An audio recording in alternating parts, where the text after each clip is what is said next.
تو اہل بیت اور قرآن کا پریکٹیکل ہے. اب تھیوری دیکھ لیجئے. وَلَنَبْلُوَنَّكُمْ بِشَيْءٍ مِّنَ الْخَوْفِ وَالْجُوعِ وَنَقْصٍ مِّنَ الْأَمْوَالِ وَالْأَنفُسِ وَالثَّمَرَاتِ وَبَشِّرِ الصَّابِرِينَ. یہ تھیوری ہے. ہم بندوں کو پرکھتے ہیں بھوک سے، پیاس سے، جانوں مالوں کے ضیاع سے، پھل لوٹ لیتے ہیں اور پھر ان کا امتحان لیتے ہیں کہ یہ صبر کے امتحان میں پورا نکلتا ہے یا نہیں نکلتا.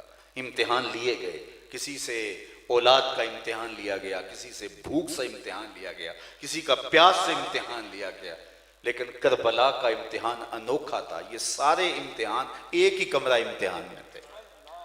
ڈیٹ شیٹ بنتی ہے تو جو مشکل پیپر ہوتا ہے اس سے قبل ایک چھٹی بھی دی جاتی ہے، اور اگر چھٹی نہ دی جائے تو لوگ کہتے ہیں یہ ظالمانہ ڈیٹ شیٹ ہے. اتنی مشکل پیپر سے قبل چھٹی، اور اگر ایک دن میں 2 پیپر رکھ دیے جائیں تو طلباء تو کہتے ہیں ہم احتجاج کریں گے. ہو ہی نہیں سکتا یار. پیپر ہر روز ایک دیا جاتا ہے. ماضی میں بھی ایسا ہوا، کبھی بھوک کا امتحان لیا گیا، کبھی کسی سے اولاد کا امتحان لیا گیا. لیکن یہ سارے امتحان ایک ہی کمرہ امتحان میں اور سارے ایک ہی وقت میں اور اکٹھے امتحان لیے، اور کہا پاس مارک 33% نہیں ہوں گے، نمبر بھی 100 لینے پڑیں گے. پھر حسین ابن علی نے کہا مالک تو امتحان لے، دیکھ تیرا بندہ امتحان میں سرخرو ہوتا ہے کہ نہیں ہوتا. اور پھر کائنات نے وہ منظر بھی دیکھا.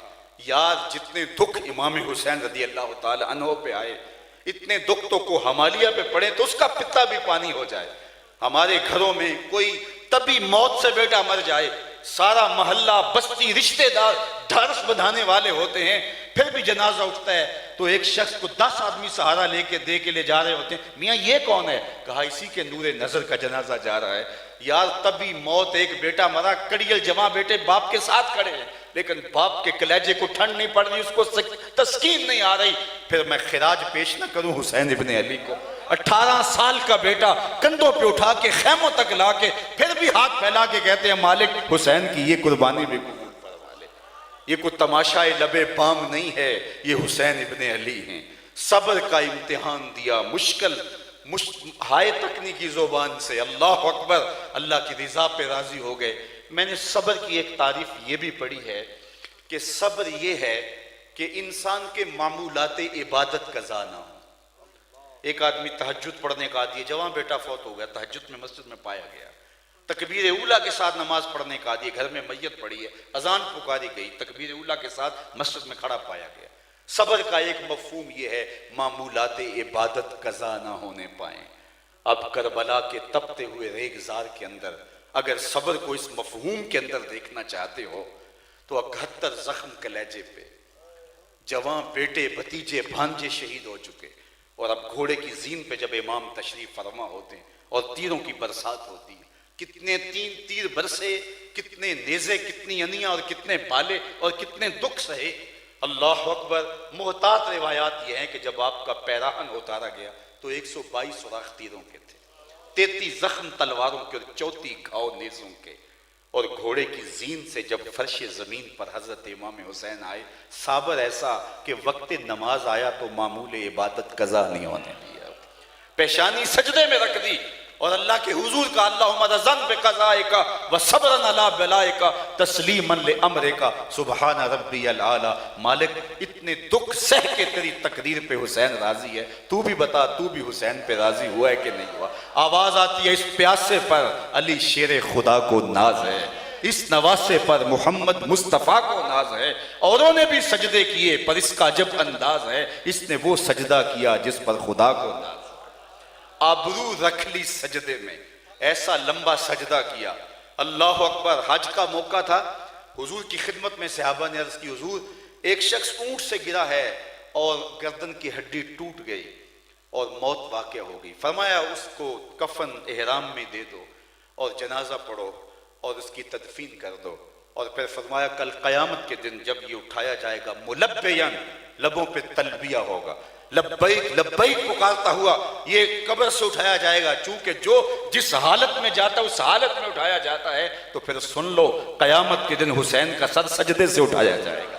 اتنا لمبا سجدہ کس نے کیا ہے جتنا لمبا سجدہ حسین ابن علی نے کیا ہے؟ سجدہ اس پہ ناز کرے. آپ کو وہ کہانی بھی یاد ہوگی جب فرشتوں نے کہا تھا نحن نسبح بحمدک ونقدس لک، مالک تو انسان کو خلیفہ بنانے جا رہا ہے، یہ تو لڑائیاں کریں گے، ہم تسبیح کرنے والے ہیں، ہم سجدے کرنے والے ہیں، ہم رکوع کرنے والے ہیں۔ آج مالک نے بھی کہا ہوگا فرشتوں ذرا نیچے جھانک کے دیکھو تو صحیح، تم اپنے سجدوں کو لاؤ، اپنے رکوعوں کو لاؤ، اور اپنی زندگی کی ساری کمائی حسین کے مقابل لا کے تو دکھاؤ، ایک سجدے کی زکوٰۃ بھی بنتی ہے کہ نہیں بنتی ہے؟ یہ حسین ابن علی کا سجدہ تھا۔ دست قاتل نے سر حسین تب کاٹا جب حسین ابن علی کا سر سجدے میں جھکا ہوا تھا، اور فوراً کاٹ کے نیزے کی نوک پہ اس لیے چڑھایا کہ لشکر والوں کو بتائیں کہ ہم جیت گئے ہیں۔ فتح کے نکارے بجنے لگے، لیکن لشکر یزید سے کوئی بول کے کہتا ہے یہ کیسا سر ہے جو کٹ کے بھی سر بلندی ہے، یہ کٹ گیا ہے تو پھر بھی اونچا ہے۔ یزید مر گیا، اس کی فکر مر گئی، اس کا نام و نشان مٹ گیا۔ حسین کل بھی زندہ تھا، حسین آج بھی زندہ ہے۔ مجھے اگر پورے شہر میں آپ کے ڈھونڈوں تو یزید نام کا شخص نہیں ملے گا، اور اگر میں پورا صوبہ آپ کا ڈھونڈ لوں تو مجھے خولی نام کا شخص نہیں ملے گا، پورا ملک ڈھونڈ لوں ابن زیاد نام کا شخص نہیں ملے گا، پوری دنیا ڈھونڈ لوں تو مجھے شمر نام کا شخص نہیں ملے گا، اور اگر میں صرف اسی مجلس میں ڈھونڈوں تو مجھے حسین نام کے کتنے لوگ ملیں گے، مجھے علی اکبر اصغر کے کتنے نام ملیں گے، پردے میں بیٹھ کے سننے والی بہنوں میں کتنی بہنوں کا نام زینب ہوگا، کتنی بہنوں کا نام سغرا ہوگا، کتنی بہنوں کا نام سکینہ ہوگا، اور کتنی محبتیں تجھے اے فراز چاہیے، بچوں ماؤں نے تیرے نام پہ بچوں کے نام رکھ دیے۔ اور اقبال بولا جو دلوں کو فتح کر لے وہی فاتح زمانہ۔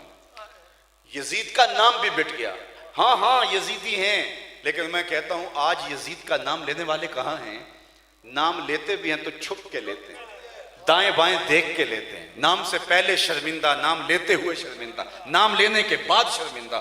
میں کہتا ہوں کیسا لیڈر ہے، کیسا رہنما ہے تمہارا، جس کے نام لینے ہوتے ہوئے شرمندہ ہوتے ہو، اور ہمارے لبوں پہ جب نام حسین آئے سال فخر سے اونچا ہو جاتا ہے۔ فخر کا دل میں دریچہ باز کرنا چاہیے، جن کا تو آقا ہے ان کو ناز کرنا چاہیے۔